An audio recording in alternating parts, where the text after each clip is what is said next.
A wise man speaks because he has something to say, but a fool speaks because he has to say something. Hindi में बोलूं मैं इसको, बुद्धिमान व्यक्ति बोलता है क्योंकि उसके पास बोलने के लिए कुछ है, लेकिन मूर्ख व्यक्ति बोलता है क्योंकि उसे कुछ कहना है, उसे कुछ कहना है, उसे तो बस कुछ कहना है। पब्लिक स्पीकिंग एक क्रिटिकल स्किल है। अगर पब्लिक स्पीकिंग आ गया तो आप इन्फ्लुएंस कर लोगे, और इन्फ्लुएंस कर लिया तो आप कुछ भी कर लोगे। पर 75% से ज्यादा लोगों को सांप के काटने का जितना डर होता है ना, उतना ही डर होता है उसको पब्लिक स्पीकिंग का, पब्लिक को हैंडल करने का। नमस्कार, मैं Vivek Bindra, founder and CEO बड़ा बिजनेस.com, पूरी फॉर्म में चल रहा हूं, वापस आ गया हूं। कैसे कॉन्फिडेंट पब्लिक स्पीकर मैं बना, आज पूरी जर्नी दूंगा आपको। मेरी जर्नी, ये क्रिटिकल ट्रेनिंग गाइडलाइन है, सारी बेस्ट प्रैक्टिसेस अपनी देने वाला हूं मैं आपको, ये फ्री में दे रहा हूं मैं आपको। 2 वीडियोस में दूंगा, पहला वीडियो और परसों दूसरा वीडियो में डाल रहा हूं। पेन पेपर ले लेना, क्योंकि ये अगर आपको कॉन्फिडेंस और पब्लिक स्पीकिंग आ गया, आप गेम चेंज कर लोगे। सारे एक्शन पॉइंट्स लिख लेना, शेयर करना इस वीडियो को, इसके लिए बहुत चार्ज किया जाता है। और ये मैं एक्चुअली ये मेरा स्किल बेस्ड वीडियो है, गेम चेंजर है, पूरा सबको काम आएगा ये। आजकल तो बहुत वीडियोस बना रहा हूं ना मैं, Steve Jobs, Marwari, Mary Kom, D Mart, Gandhi, Singapore, McDonald, success habits of billionaire, Warren Buffett, आगे मैं तेंदुलकर का जन्मदिन आ रहा है, अजीत डोवाल पे मैंने तैयारी कर ली है, बिल गेट्स पे, यूएस कैसे आगे बढ़ा, टेक्सटाइल इंडस्ट्री, फर्नीचर इंडस्ट्री। अगर इस चैनल का एक भी वीडियो देखे बगैर छोड़ दिया, समझ लेना बौद्धिक विकास से नाता तोड़ दिया। पहला स्टेप क्या होता है जब भी पब्लिक स्पीकर अच्छा बनना है? स्टेप बाय स्टेप चलूंगा, अपनी जर्नी दूंगा आपको। Know your audience. अपनी जिंदगी के अंदर बिना अपनी ऑडियंस को पहचाने मैं कभी स्टेज पे नहीं गया। मैं कभी ऐसे अचानक स्टेज पर नहीं जाता। 2016 से 2018 तक मैं हर महीने 50 सेमिनार करता था। Right, are you getting my point? हर महीने 50 सेमिनार, कई बार एक दिन में 3 सेमिनार किया करता था। उस समय तो मैं साल में 500 से ज्यादा फ्लाइट लिया करता था 365 दिन के अंदर। इतने सेमिनार्स मैंने किए, लेकिन हमेशा जाने से पहले पार्टिसिपेंट कौन है, क्या भाषा पसंद करता है, उसकी उम्र क्या है, कहां का रहने वाला है, जेंडर क्या है, कितना कमाता है, वो चाहता क्या है प्रोग्राम से, वो जिस कंपनी ने उसको इन्वाइट किया उसकी कंपनी से क्या शिकायतें हैं, जिस कंपनी ने उसको इनवाइट किया है कंपनी को उससे क्या शिकायतें हैं। मैं बहुत उसको डिटेल में समझता था, उनके स्ट्रगल्स क्या हैं। एक बार मेरी टीम में कुणाल वर्मा ने ट्रेनिंग नीड एनालिसिस यानी कि नाइस एनालिसिस यानी कि वो सारी डिटेल टाइम से दी नहीं। मैंने प्रोग्राम 2 घंटा डिले कराया। मेरे को पहले ऑडियंस को जानना था। जब तक मैं लीडरशिप फनल प्रोग्राम भी करता था ना, एक एक पार्टिसिपेंट जितने बैठते थे उन सबकी डिटेल लेकर के पहुंचता था, क्योंकि मेरे को मालूम होना चाहिए ऑडियंस कौन है, तभी मैं उससे कनेक्ट कर सकूंगा। इसीलिए नो योर ऑडियंस। मुझे इंफॉर्मेशन नहीं देना, मुझे आउटकम क्रिएट करना, उनकी जिंदगी बदलनी है। शू मैन्युफैक्चरिंग कंपनी, एक 2016 में उसके लिए हमने बड़ा प्रोजेक्ट किया था। मेरे एक कॉलीग है अनमोल, वो जाकर के वहां पे एक 5 लाख रुपए का प्रोजेक्ट छोटा सा लेकर के आए थे, ट्रेनिंग प्रोग्राम था। पर मैंने कंपनी की डिटेल्स पता करी, बहुत सारा उसका नीड, इंटरेस्ट, कंसर्न, एक्सपेक्टेशन, उसकी डिटेल में जब मैं घुसा, हुआ क्या, रिजल्ट क्या आया, उसका चेयरमैन इतना इन्फ्लुएंस हो गया कि वो 5 लाख का प्रोजेक्ट 5 करोड़ का प्रोजेक्ट बन गया, क्योंकि मैं इंपैक्ट क्रिएट किया था। इसलिए नो योर ऑडियंस पहला पॉइंट। दूसरा, बढ़िया पब्लिक स्पीकर बनना है तो कंटेंट बनाते ही पब्लिक को आपको फेस करने से पहले एजेंडा रख लेना। Create content with agenda, a clear agenda, एक सक्सेसफुल आउटकम को दिमाग में रख लो। भाई आज बोलूंगा, ये पर्पस मुझे एस्टैब्लिश करना है। कॉमन मिस्टेक क्या, लोग जेनरिक स्पीच जाके दे आते हैं, और मैंने अपनी जिंदगी में कभी भी बिना टेलर मेड कंटेंट कभी नहीं बनाया। जब भी मैंने कोई सेमिनार किया बहुत टेलर मेड बनाया। हमेशा कोशिश किया है कि पहले पर्पस को सेट कर दूं जाकर के, स्पीच जिसमें एक आइडिया मुझको आज देख करके आना है। ABCD अप्रोच से जाता था, एनालाइज करूंगा, ब्रेनस्टॉर्म करूंगा, क्रिएट करूंगा, डिलीवर करने के बाद इवैल्यूएट भी करूंगा। इसलिए मैं रिवर्स तरीके से काम करता हूं। पहले सामने वाले की नीड को समझता था। अगर if you don't know what you want to achieve through your presentation, your audience will never achieve. अगर तुझे नहीं मालूम तुझे क्या अचीव करना, ऑडियंस कैसे अचीव कर लेगी। मारुति के अंदर मैं आपको एक और केस स्टडी देता हूं अपनी। 2012-13 में बहुत झगड़े हुए थे मैनेजमेंट में और वर्कर्स लेबर्स के अंदर, यूनियन में। तो ये मैनेजमेंट और नीचे है सारी यूनियन के वर्कर्स, सारी लेबर, इनके बीच में होते रहे सुपरवाइजर। सुपरवाइजर वो तबला होता था, वो ढोल होता था जो ऊपर मैनेजमेंट से भी पिटता था और नीचे वर्कर से भी पिटता था। उसको बहुत मार पड़ती थी दोनों तरफ से। मैनेजमेंट बोलती काम कराओ वर्कर से, वर्कर बोलते हमारी यूनियन है हम ना कर रहे काम। आसानी से वर्कर सुनता नहीं था, तो बहुत दिक्कत थी। तो मुझे जब सुपरवाइजर को ट्रेन करना था, मैं सुपरवाइजर की जिंदगी को पहचान के टेलर मेड करके गया। और आपको तो मालूम है, हर साल लगातार जितने दिन मैंने मारुति के साथ काम किया, उन्होंने मुझे बेस्ट ट्रेनर के अवार्ड दिए। 3 प्रकार की स्पीच होती है, याद रखना। एक जो आपने तैयार करी, एक जो आपने दी, और एक जो आप देना चाहते थे। दे आप वही पाओगे जिसके लिए आपने पूरी तैयारी करी। बड़ा अमेजिंग सीक्वेंस दूंगा आपको। ये जो पहला वीडियो दे रहा हूं, इसमें दे रहा हूं तैयारी कैसे करते हैं, कैसे अच्छा पब्लिक स्पीकर बनते हैं अगले वीडियो में दूंगा, स्टेज पे आप करने के हवाले हो, बड़ा अच्छा सीक्वेंस है। तो तीसरा स्टेप, पीपीटी कैसे बनाओगे, प्रेजेंटेशन कैसे बनाओगे, उसमें स्ट्रक्चर और सीक्वेंस दे दो। अगर तेरे पास स्ट्रक्चर सीक्वेंस नहीं है, बात बनेगी नहीं। कैसे बनाते हैं, सिंपल है, 5x5 रूल। 5x5 ये सब पेड कंटेंट होता है भैया, मैं आपको फ्री में दे रहा हूं, इसे पूरा देखिएगा, शेयर करिएगा। 5x5 रूल का मतलब है एक स्लाइड में 5 लाइन से ज्यादा नहीं होनी चाहिए और एक लाइन में 5 शब्द से ज्यादा नहीं होनी चाहिए। दो बातें समझ लो भैया। एक पीपीटी बनाओगे, ऐसा नहीं है कि बहुत सारा कंटेंट लिख दो, 5 लाइन से ज्यादा नहीं और हर लाइन में 5 शब्द से ज्यादा नहीं, क्योंकि जितना ज्यादा लोग देखेंगे बैठ करके पीपीटी में आपकी, वो डिस्कनेक्ट हो जाएंगे। इसलिए think in pointers and speak in structure. Think in pointer, speak in pointer. जैसे मैं भी अगर वीडियो बनाता हूं, जब आप मेरे प्रोग्राम में आते हो everything about entrepreneurship paid program में, आप देखते हो मेरी सारी प्रेजेंटेशंस बहुत स्ट्रक्चर्ड होती हैं। 5 steps to grow market share, क्या स्ट्रक्चर है। 7 steps to start a startup, structure है। 10 business turn around strategy, business को लॉस मेकिंग को प्रॉफिट मेकिंग कैसे करेंगे, 10 स्टेप में समझाता हूं। 18 ways to create monopoly in business, बड़ा स्ट्रक्चर देता हूं मैं। No matter how important your speech is, it will never be effective if you don't have a clear structure. हमेशा स्ट्रक्चर क्लियर करो। चौथा पॉइंट, कोहेरेंट थीम होनी चाहिए भैया, यानी कि शुरू से आखिरी तक एक ही थीम रहे, मोटा मोटा वो थीम बिल्कुल क्लियर होनी चाहिए जब आप पब्लिक को फेस करने जा रहे हैं। जब आप ये भैया थीम सॉलिड अपने अंदर घुसा लोगे ना, अपने आप जान आ जाएगी, तो पावरफुल पब्लिक स्पीकर वैसे ही बन जाएगा। आपको पता है ना, लॉकडाउन के दौरान मैंने बहुत वेबिनार किए, फ्री वेबिनार किए थे, सेल्स का महाकुंभ, 100 सेल्स की स्ट्रैटेजी, बड़ा कोहेरेंट थीम था, शुरू से आखिरी तक केवल सेल्स की बात करी, एक ही थीम, एक ही सेंट्रल मैसेज, वर्ल्ड रिकॉर्ड बन गया। स्ट्रैटेजी का महाकुंभ किया था मैंने, 20 स्ट्रैटेजी बताई थी उसके अंदर, केवल स्ट्रैटेजी स्ट्रैटेजी स्ट्रैटेजी स्ट्रैटेजी, हर तरह की स्ट्रैटेजी दी थी। एक छोटे बिजनेसमैन को क्या चाहिए, वर्ल्ड रिकॉर्ड बन गया। रिटेल के महाकुंभ में 100 रिटेल की स्ट्रैटेजी दी थी। Solopreneur, how to start a startup में 20 स्ट्रैटेजी दी थी। बिजनेस शुरुआत में अप्रैल मई में जो मैंने इवेंट किया था, लॉकडाउन में पिछले साल कैसे आगे बढ़े, उसकी 21 स्ट्रैटेजी दी। तो ये सब क्या हुआ बाद में, खैर मैंने हमारे जो जिसने कोर्स खरीदा हुआ एवरीथिंग अबाउट एंटरप्रेन्योरशिप, उनके लिए वेबिनार आज भी फ्री में अवेलेबल है, वो आज भी सारे देख सकते हैं। हमने 5 वर्ल्ड रिकॉर्ड बनाए थे। If you can't communicate well, you are giving up your potential. बड़ा सिंपल है भैया, तू कम्युनिकेट कब करेगा, जब तेरे पास बड़ा अच्छा कोहेरेंट थीम और सेंट्रल मैसेज होगा। 5वां पॉइंट क्या है, अनयूजुअल यूजफुल इंफॉर्मेशन। एक होता है इमोशनल माइंड, एक होता है लॉजिकल माइंड, आपको दोनों बताने हैं, दोनों को सेटिस्फाई करना है। अनयूजुअल यूजफुल इंफॉर्मेशन, वो इंफॉर्मेशन, वो डेटा भी बताओ, उससे ट्रस्ट आता है। सामने वाले का जो लॉजिकल माइंड है वो भी कन्विंस हो जाता है। When you add facts and figures, it helps in convincing the logical side of the brain, customer का लॉजिकल ब्रेन। ऐसे ही इंक्लूड फैक्ट एंड फिगर्स, उससे क्या होगा, ट्रस्ट भी आता है, भाई बात सही बोल रहा है, इसके पास सारा डेटा, डेटा के साथ बात करता है भैया, ऐसे हवा हवाई बात नहीं करता है। लेकिन डेटा भी ऐसे शेयर करो जैसे कोई स्टोरी की तरह शेयर करो, है उससे स्टोरी याद रह जाती है। डेटा को बताने का भी तरीका ये नहीं नंबर बोलते जाओ, नंबर बोलते जाओ, स्टोरी की तरह बताओ। जैसे मुझे अगर आपको अपना बोर्ड लाइन नंबर बताना है 9810544443, इस पे फोन करके आप सारी जानकारी ले सकते हो हमारे बारे में। लेकिन ये कैसे बताऊंगा, सचिन तेंदुलकर ने 98 बॉल पे 105 रन मारे, 98 बॉल पे 105 रन, सेंचुरी मार दीजिए 98105। लेकिन आखिरी ओवर में उसने 4 चौके मारे, 4-4 और आखिरी बॉल पे भाग के 3 रन ले लिए, 3 9810544443। तो स्टोरी क्या है, तेंदुलकर ने 98 बॉल पे 105 रन मारे, आखिरी ओवर में 4 चौके मारे, आखिरी बॉल पे भाग के 3 रन ले लिए। तो ये नंबर आपको याद हो गया, यानी कि डेटा भी जब आप स्टोरी की तरह बताते हो तो याद हो जाता है। आप भी वैसे नंबर सेव करके रखना, अगर अपनी पर्सनैलिटी बिल्ड करना चाहते हो, पब्लिक स्पीकर, कॉन्फिडेंस, ये नंबर आपको मदद करेगा। छठी स्ट्रैटेजी, कंटेंट ऐसा बनाओ जिसको लोग शेयर करना चाहें। आप ऐसा कंटेंट बनाओ जिसको शेयर करने में शेयर करने वाले की इज्जत बढ़ती हो। जब शेयर करने में शेयर करने वाले की इज्जत बढ़ेगी तो आपके बारे में शेयर करेगा, आपका रेफरेंस देगा। यानी कि उसका तरीका क्या है, जैसे अगर आप नरेंद्र मोदी को देखो, नरेंद्र मोदी कभी भी अपनी पिक्चर, अपनी फोटोग्राफ, अपनी लिमोजिन और जेड प्लस सिक्योरिटी के साथ सेल्फी लेते हुए नहीं डालते, क्योंकि वो शेयरेबल नहीं है। लेकिन वो कौन सी डालेंगे, समुद्र के किनारे प्लास्टिक बीनते हुए वो वीडियो उन्होंने डलवाया, कूड़ा उठाते हुए, दलितों के पांव धोते हुए, ये शेयरेबल कंटेंट है, इसको लोग शेयर करना चाहेंगे। उनकी लिमोजिन की पिक्चर, उनकी जेड प्लस सिक्योरिटी कोई शेयर नहीं करेगा।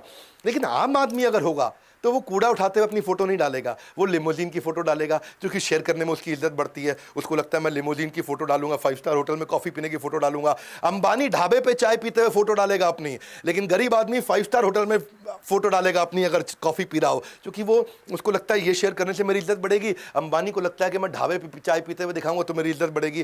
कंटेंट वो बनाओ जिसको शेयर करने से शेयर करने वाले की इज्जत बढ़ती हो। ये बड़ी डिटेल की चीजें, आराम से आपको समझाऊंगा, लेकिन आज ये दोनों वीडियो पूरे देखना। 7वां पॉइंट क्या है आपका, इंस्पिरेशनल इंफॉर्मेशन विदाउट रेपिटेशन।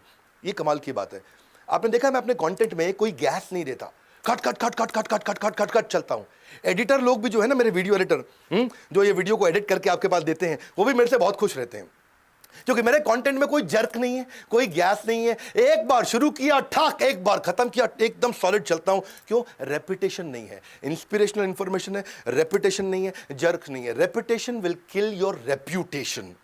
अगर बार बार बात रिपीट करेगा तेरा रेपुटेशन खत्म हो जाएगा। So content can not be repeated again and again, हमारे जैसे लोगों के लिए। अगर कोई गायक है, अगर आज सोनू निगम किशोर कुमार का गाना दोबारा गाएगा, लोग ताली बजाएंगे, है कि नहीं? अगर आज का कोई सिंगर हो, वो पुराने सिंगर 70s 80s से गाना गाएगा दोबारा से, लोग ताली बजाएंगे। लेकिन मैं अगर पुराने वीडियो को दोबारा डाल दूंगा, लोग कहेंगे यार इसके पास कंटेंट नहीं है। कपिल शर्मा, वो भी अगर पुराना चुटकुला दोबारा सुनाएगा, लोग उसको सुनेंगे नहीं। कंटेंट क्रिएटर्स के साथ ये दिक्कत आती है। अनइंपॉर्टेंट टॉपिक मतलब अनइंपॉर्टेंट है, उसको तो बिल्कुल छोड़ दो, क्योंकि जो आदमी के पास टाइम नहीं है इस समय, उसको फट फट फट जल्दी चाहिए। Talk less, facilitate more, main topic पे आ जाओ। Nobody complains about presentation if it is short. हाँ, अगर आपको लंबा करना है करो, अगर वैल्यूएबल है तो लोग रहेंगे आपके साथ। More content in less time with pacing and pausing. Pacing and pausing. अभी तक मैं कर रहा था पेसिंग, बहुत तेज चल रहा था, अब मैंने दे दिया पॉज।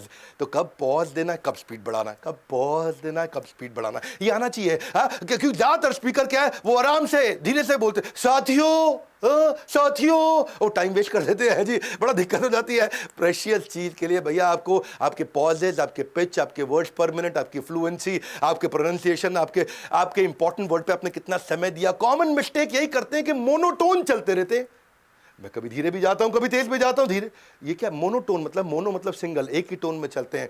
आप मेरे YouTube वेबिनार्स वीडियोस में जाइए, देखिए मेरे सेमिनार्स में जाइए, बस सिंपल, एक जर्क फ्री, एक साथ चलेगा, कोई भी इसमें कट नहीं आएगा, gas free, solid content. Content लंबा होने में दिक्कत नहीं, लेकिन रेलेवेंट होना चाहिए। मोटा मोटा मुद्दा, अगर आप अपनी बात को एक लाइन में नहीं कह सकते तो एक घंटे में भी नहीं कह पाओगे। सही समय पर चुप रहना भी पब्लिक स्पीकर की एक बड़ी कला है। वो कैसे? Right timing, pacing and pausing. ये कैसे करता है? 8वां पॉइंट, ट्रेंडिंग कंटेंट का भी यूज करो। वायरल क्या चल रहा है आजकल? अमूल ने बहुत किया ना, बदतमीज दिल, उसने क्या कर दिया, बटरमीज दिल। गाना आया था ना, बदतमीज दिल, बदतमीज दिल, माने ना, उसको बटरमीज दिल कर दिया। बजरंगी भाईजान को बटरंगी भाईजान। मोदी जब यूएसए जा जाता था तो यू साफिर हूं यारो। सुंदर पिचाई सीईओ बना तो बोला सुंदर पियो चाय। सुंदर पिचाई को कर दिया सुंदर पियो चाय, सुंदर पिचाई पियो चाय, साथ में ब्रेड मक्खन भी खा लेना। पीके मूवी आई थी, कहता खा पी के जाना है जी, खा पी के। क्या खाओगे? ब्रेड खाओगे अमूल के साथ मक्खन लगा के। क्या वायरल चल रहा है, उसको यूज करो। ये मेरी कार है, और ये हम है, और ये हमारी पौड़ी हो रही, ये हमारी कार है, और ये हमें, और ये हमारी पार्टी हो रही है। ये क्या था? इसके ऊपर सबने बहुत यूज किया। श्वेता का माइक कौन रहेगा? श्वेता तेरा माइक कौन है? श्वेता तेरा माइक। ये कैसे आप यूज करते हो उसको? डीमोनेटाइजेशन हुआ, उसको कैसे इस्तेमाल करोगे? कोरोना हुआ तो हमने कई वीडियो बनाए, कोरोना के बाद बिजनेस कैसे उभरेंगे। बंगाल पे चुनाव चल रहा है तो हमने बंगाली कम्युनिटी पे एक सुपर हिट वीडियो दिया, लोगों ने बहुत प्यार दिया उस वीडियो में। 9वीं स्ट्रैटेजी, पहला क्या बताया इससे पीछे? भाई क्या चल रहा है उसका इस्तेमाल करो कंटेंट में, लोग कनेक्ट होते हैं। 9वीं, I hate extempore. I hate extempore. आप पूछ सकते हो डॉक्टर बिंद्रा आप जर्क फ्री कंटेंट देते कैसे हो, पूरा फ्लो में बोलते कैसे हो, इतना cut cut cut cut cut, इतना वर्ड्स पर मिनट, इतना कंट्रोल, इतना स्पीच पे कंट्रोल आता कैसे? प्रिपरेशन। अगर मेरी 30 मिनट की स्पीच है तो 90 मिनट की तैयारी। पहले 30 मिनट में कंफर्ट, दूसरे 30 मिनट में कॉन्फिडेंस, तीसरे 30 मिनट में परफेक्शन। ये रूल है 90 मिनट का। 30 मिनट की स्पीच, पहले 30 मिनट में एक तैयारी कंफर्ट हो गया, दूसरे 30 मिनट में एक तैयारी कॉन्फिडेंस आ गया, तीसरे 30 मिनट में एक तैयारी परफेक्शन आ गया। Only a prepared speaker deserves to be confident, और कोई नहीं भैया। परफेक्शन इज द की, इसलिए रिहर्सल बहुत जरूरी है। मेरे यूट्यूब वीडियोस भी प्रॉपर्ली प्रिपेयर्ड रहते हैं। याद रखना, यही कारण है कि एडिटर मेरे साथ बड़े खुश होते हैं, कहते हैं डॉक्टर बिंद्रा का वीडियो एक साथ आया, कुछ कटता नहीं। Best way to conquer the stage fear is to know what you are talking about. I hate extempore. मैं पहले पूरा कंटेंट में घुस जाता हूं। If you can't explain simply, you don't understand it well enough. आप सिंपली कभी बता भी नहीं पाओगे। बात सिंपल है। इफ यू देखो, अगर तुमने 8 शब्दों में अपनी पोजीशन नहीं समझा पाए तो आपके पास कोई पोजीशन एग्जिस्ट नहीं करती है। 10वां पॉइंट, कन्विक्शन इज कॉन्फिडेंस। आप जब कंटेंट में घुस जाते हो, इतना कन्विक्शन आ जाना चाहिए कि आपके दिल से निकले। मेरे पता दिल से नहीं निकलता है, मेरे 206 हड्डियों में से निकलता है। मेरी हर हड्डी से कंटेंट निकल रहा है। जब मैं बोल रहा हूं ना तो मेरी ऐसा मैं बोल भी रहा था उस दिन, मैं भाग रहा था बहुत तेज, तो मेरे शरीर से पसीना नहीं निकल रहा था, कंटेंट निकल रहा है, क्योंकि कन्विक्शन आ जाता है। I do not speak if I can not praise about something. जब मैं उसकी तारीफ कर सकता हूँ, पूरा अंदर से बोल सकता हूँ, knowing the subject matter and communicating well, ये दो बातें भैया। बोलेगा बढ़िया कैसे, लेकिन पहले समझेगा बढ़िया कैसे। पब्लिक स्पीकिंग एक टैलेंट नहीं है, पब्लिक स्पीकिंग एक स्किल है। स्किल मतलब तू ले सकता है, टैलेंट मतलब तुझे बचपन में मिला था, तेरे जन्म में मिला था, स्किल मतलब तू एक्वायर कर सकता है। देखो जो म्यूजिशियन होते हैं ना, ऑर्डिनरी म्यूजिशियन को कोई नहीं सुनता, ऑर्डिनरी पेंटर की पेंटिंग कोई नहीं खरीदता, ऑर्डिनरी पब्लिक स्पीकर का वीडियो कोई नहीं देखता, मीडियोक्रिटी नहीं चलती है। आपको चाहिए क्या? Conviction, knowledge and conviction. Krishna भी बोलते हैं अज्ञ च श्रद्धानश्च संशय आत्मा विनश्यति। हाँ, अज्ञ अश्रद्धा, जिसको अज्ञ मतलब ज्ञान नहीं है, अश्रद्धा मतलब कन्विक्शन नहीं है, नॉलेज कन्विक्शन नहीं है। अगर सामने वाले को जरूरत नहीं, उसको जल्दी नहीं, उसको इच्छा नहीं, उसको विश्वास नहीं, यानी कि no need, no urgency, no desire, no trust, उसके बावजूद वो तुझसे ले लेगा सामान। क्यों? क्योंकि कन्विक्शन है तेरे पास में। ये चारों चीजों को तू बदल सकता है। इसलिए कन्विक्शन के लिए प्रैक्टिस करो, do it over and over, again and again, until it becomes part of who you are. But the good news is superstar public speakers are made, they are not born. वो बनते हैं, पैदा नहीं होते हैं। हाँ, हर public speaker शुरू में खराब होता था। मैं भी जब पहली बार सेशन दिया था ना, पहले सेमिनार में अपना सारा कंटेंट भूल गया था, हालत खराब हो गई थी। लेकिन आज 206 हड्डियां इकट्ठे बोलती हैं। अब आते हैं हम लोग अगले स्टेज पे। अब ये सब आपने तैयारी पीछे कर ली, अब स्टेज पे क्या करोगे? पार्ट 2 बहुत सॉलिड है। पार्ट 2 में मैं अगले 11 पॉइंट दूंगा। पहले पार्ट 1 का आखिरी पॉइंट समझ लो फटाफट से। Enthusiasm is contagious. Enthusiasm is audiences most desired quality from a public speaker. Public speaker के अंदर अगर एक क्वालिटी चाहिए तो वह एंथुसियाज्म। हाँ, आपने देखा पीछे मैंने बैठ के वीडियो बनाने शुरू किए थे। इस कोरोना काल में पूरा टाइम मैंने बैठ के वीडियो बनाए। मेरे एंथुसियाज्म में कमी थी, मैं वापस खड़ा हो गया हूँ। और जब से खड़ा हुआ हूँ, हर वीडियो मिलियंस में जा रहा, लोग इतना देख रहे हैं, बहुत सॉलिड कंटेंट दे रहा हूँ। ग्रेट ट्रेनर्स अपना एंथुसियाज्म ट्रांसफर करते हैं। वो इसीलिए आपने देखा होगा मैं कितना एक्टिव और अलर्ट रहता हूं, क्योंकि मैं कंटेंट को महसूस करता हूं। Audience doesn't care if you are not well. तेरी तबीयत खराब नहीं, उसको मतलब नहीं। लेकिन अगर एंथुसियाज्म है, मुझे मालूम, मेरा गुजरात में एक इवेंट था, एक कहानी बताता हूं मैं, पुजारा टेलीकॉम के साथ में, और उनके 5000 पार्टिसिपेंट्स वहां अहमदाबाद के सबसे बड़े स्टेडियम में आए थे। 5000 पार्टिसिपेंट थे। उस दिन मेरी तबीयत खराब हो गई, मैं इवेंट नहीं करना चाह रहा था, लेकिन हालत खराब थी, पर इतने लोग मेरा वेट कर रहे थे। बाहर एम्बुलेंस खड़ी थी, मुंह में मैंने दवाई डाली थी और स्टेज पे पहुंच गया। एनर्जी पूरी थी, क्योंकि एंथुसियाज्म जो है ना, सारी हड्डियों से निकल के आता है। उससे क्या है, आप अपने पार्टिसिपेंट को जान जाओ ना, आप अपने कंटेंट को समझ जाओ ना, तो आप खेल सकते हो स्टेज पे आकर के। आप you speak expressively, you smile sincerely, you move naturally and you play and enjoy the content. जैसे कोई अच्छा डांसर होता है ना, वो अपने कंटेंट को एंजॉय करता है। लंबरगिनी चलाई जाने हो, वो एकदम एंजॉय कर सकता है, उसको कोई दिक्कत नहीं आती है। क्यों? क्योंकि वो अपने कंटेंट को जानता है। Speak your mind even if your voice is shaking. जब तुम मन से बोलेगा दिक्कत नहीं आएगी। देखो बात समझो, मन से बोलने का मतलब क्या है? 3 स्टेजेस, बात समझो।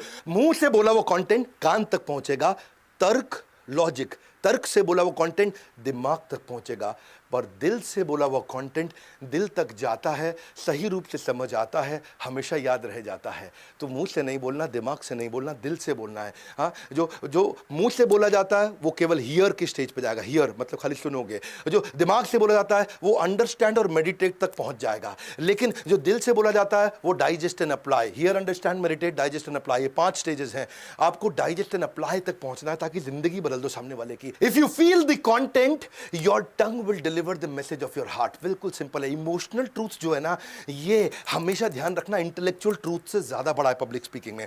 जो इमोशनल ट्रूथ है, लोग उस पर विश्वास करते हैं। इंटेलेक्चुअल ट्रूथ को लोग कई बार इग्नोर भी कर देते हैं या उसको भूल जाते हैं, पर इमोशनल ट्रूथ याद रह जाता है। Always give a speech that you would like to hear. ऐसी स्पीच दे दो जिसको तू खुद सुनना चाहे, जिसको सुनने में मजा आए, ताकि लोग रुकें तेरे साथ में। क्योंकि मैं भी वो हलवाई हूं जो केवल अपनी दुकान की मिठाई खाता हूं, इधर उधर से नहीं खाता। मामला यहां खत्म थोड़ी हुआ है, पार्ट 2 में असली गेम है। अभी तक मैंने स्टेज से पहले की तैयारी बताई, अब तो स्टेज पे क्या करेंगे, जीतेंगे कैसे स्टेज को, मंच को जीतेगा कैसे, ओपनिंग क्लोजिंग कैसे करेगा, विजुअली कैसे बोलेगा, डिलाइटफुल सरप्राइज, लोगों के चेहरे पे मुस्कुराहट कैसे आएगी, ये मैं अगले वीडियो में बताने वाला हूं। वर्बल विजुअल वोकल क्या है, 3 मिनट के रूल्स क्या है, नजिंग कैसे करना है, गोल्डन स्टेटमेंट कैसे देते हैं, अडल्ट लर्निंग प्रिंसिपल क्या है, अगले वीडियो में दूंगा। ये नहीं बोल रहा हूं चार्ज करूंगा, अगले वीडियो में दूंगा। क्वेश्चन आंसर कैसे लिए जाते हैं। वैसे एक काम करना, नीचे मुझे कमेंट बॉक्स में बताना इस वीडियो में सबसे अच्छी लर्निंग आपकी क्या थी, और आपको तो पता ही है पड़े हो किस चक्कर में, विनम्रता से कोई नहीं है टक्कर में। ये स्किल्स इंपॉर्टेंट है, आप इन्फ्लुएंस कर सकते हो सबको अगर ये सीख गए तो। लोगों की सैलरी हाइक 20 से 30% फालतू मिल जाती है, क्योंकि आपको तो अपने बॉस को भी तो इंप्रेस करना है, इन्फ्लुएंस करना है, अपने सारे के सारे सबऑर्डिनेट्स को ट्रेन करना है, ऑडियंस को कैसे पकड़े, क्वेश्चंस कैसे लिए जाए, क्लाइंट से कॉन्वर्सेशन कैसे होगी, सबको इंप्रेस कैसे करोगे। भाई मेरे बहुत क्रिटिकल स्किल है ये, हर आदमी को चाहिए ये। कैसे आप लोगों को कन्विंस करोगे, सबको कन्विंस करना है। जब बॉयफ्रेंड गर्लफ्रेंड को गुलाब का फूल दे रहा है वो भी पब्लिक स्पीकिंग है, जब लॉयर जज को अंदर कोर्ट में आर्ग्यूमेंट कर रहा है वो भी पब्लिक स्पीकिंग है। All speaking is public speaking, whether 1 to 1 या 1 to 1000। इसलिए मैंने बहुत सारे कोर्सेज बना दिए आपको, प्रेजेंटेशन स्किल पे कोर्स बनाया, पर्सनालिटी डेवलपमेंट पे, ड्रेस टू इंप्रेस पे, एटिकेट्स पे, कॉन्फिडेंट पर्सनालिटी पे, how to sell, team management, और इसके अलावा सक्सेसफुल वेबिनार कैसे कंडक्ट करें, कॉर्पोरेट एटिकेट क्या होता है, सोलोप्रेन्योरशिप क्या है, skill set, mindset, handling client, story telling क्या है, स्टोरी टेलिंग आज की डेट में गेम चेंजर है, कैसे कॉन्फिडेंस आएगा। आपको क्या करना है, वो सारे वर्बल विजुअल वोकल के लिए बोर्ड लाइन नंबर पे पता करिए कि आप अपने आप को कॉन्फिडेंट पर्सनालिटी कैसे बनाएंगे। पार्ट 2 अगर नहीं देखा तो अब बेकार हो जाएगा सब कुछ, क्योंकि पार्ट 2 में मैं स्टेज के